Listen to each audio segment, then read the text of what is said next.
Face aux conséquences du Covid, le gouvernement français a débloqué 470 milliards d'euros d'aide fin juillet 2020. Mais tout le monde n'en a pas profité. Sans ressources et sans emploi depuis 9 mois, les extras, maîtres d'hôtel, cuisiniers, serveurs, se battent pour faire reconnaître leur statut. Voici leur histoire. Ici, on est au cœur du système financier. C'est un lieu où je viens régulièrement parce que je travaille pour 3-4 entreprises de restauration. Pour moi, ça s'est arrêté à partir du 14 mars. Depuis le 14 mars, je n'ai pas retravaillé, en tout cas ici. J'ai travaillé 14 jours depuis le 14 mars. Ça fait pas grand-chose, quoi. Nos employeurs ne peuvent pas nous prendre en CDI parce que ça reste de l'événementiel, du ponctuel. On a été mis au bord de la route, quoi, parce qu'on ne pouvait pas recharger nos droits de chômage. Il y a une réforme qui a eu lieu fin 2019 et donc on s'est retrouvé sans rien, sans aucune aide de l'État. C'est ce qu'on dénonce principalement. Moi, j'aime manger. J'aime manger, ça commence par là. Je suis un gourmand. Je voulais être cuisinier, donc j'ai fait une école hôtelière. Je voulais faire un BTS.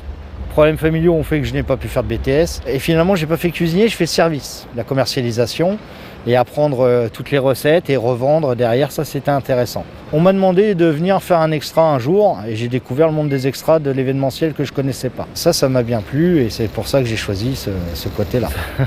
Alors, combien je gagnais en moyenne à l'époque? On va dire entre 2500 et 4000 euros net. Et maintenant, RSA, 875 euros pour moi, ma femme et mes 2 enfants. Donc, loyer, pas tout payé, EDF en retard, banque alimentaire, j'y vais. Après, je ne sais pas ce qui va se passer parce que ça va être à la rue. On demande ouvertement une allocation spécifique à cette guerre sanitaire, le quoi qu'il en coûte. On laissera personne au bord de la route, on laissera aucun Français sans revenu. C'est ce qui a été dit, sauf si je suis un menteur. On a créé donc le CPHRE, collectif des précaires de l'hôtellerie-restauration événementielle, parce qu'on est principalement dans la restauration. Cette réflexion nous a amené sur la réforme de l'assurance chômage, qui n'est pas bonne pour l'intermittence de l'emploi. On sait très bien qu'on est des intermittents du travail, aguerris. On vit de ces contrats courts. Nos patrons, ils ont besoin de nous. Ponctuellement, on se retrouve le bec dans l'eau. Les saisonniers, les extras qui n'ont plus d'engagement depuis des mois, les précaires qui travaillent les années précédentes mais ne retrouvent plus d'emploi,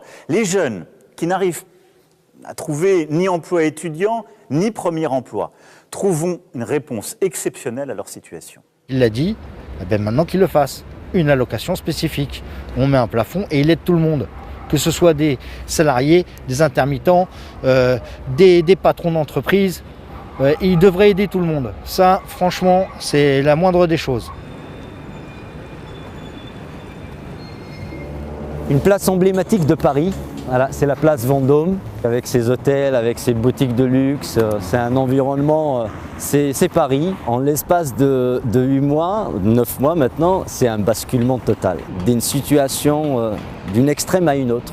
On se retrouve sans travail du jour au lendemain à cause de cette crise, à cause des décisions du gouvernement aussi, qui méprisent tous ces intermittents du travail, qu'on appelle plus communément les extras. On se retrouve donc voilà, démunis. Des hôtels comme celui qui est derrière moi ont une grosse masse salariale en fixe. Personnellement, et il y en a énormément dans mon cas, depuis le début de la crise, depuis le premier confinement, je ne travaille plus.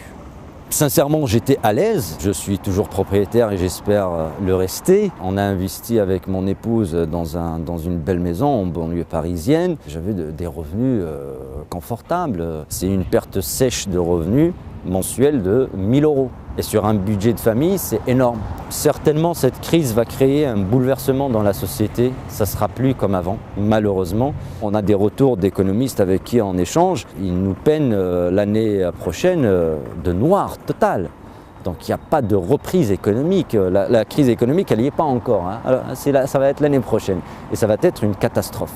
Si le gouvernement ne nous vient pas en aide, je vais rejoindre les dizaines de milliers de collègues qui sont au RSA ou qui sont sans le sou. On a fait énormément d'actions sur Paris, d'actions physiques, de terrain, mais aussi énormément de travail de sensibilisation auprès du gouvernement, auprès des députés, des sénateurs. Les choses se sont améliorées un petit peu, ils nous écoutent un peu plus, mais malheureusement, on n'a pas la même notion de temps. Nous, on est vraiment dans l'urgence parce qu'on se meurt, parce qu'on se retrouve sans le sou. Et le temps du politique, malheureusement, comme le temps judiciaire, il est un peu long. Les efforts déployés par le collectif des précaires hôtellerie et restauration événementielle n'ont pas été vains. Les modalités de calcul de l'indemnisation pénalisaient fortement ceux qui alternent chômage et contrat court. Le Conseil d'État vient de les annuler dans le cadre de la réforme de l'assurance chômage.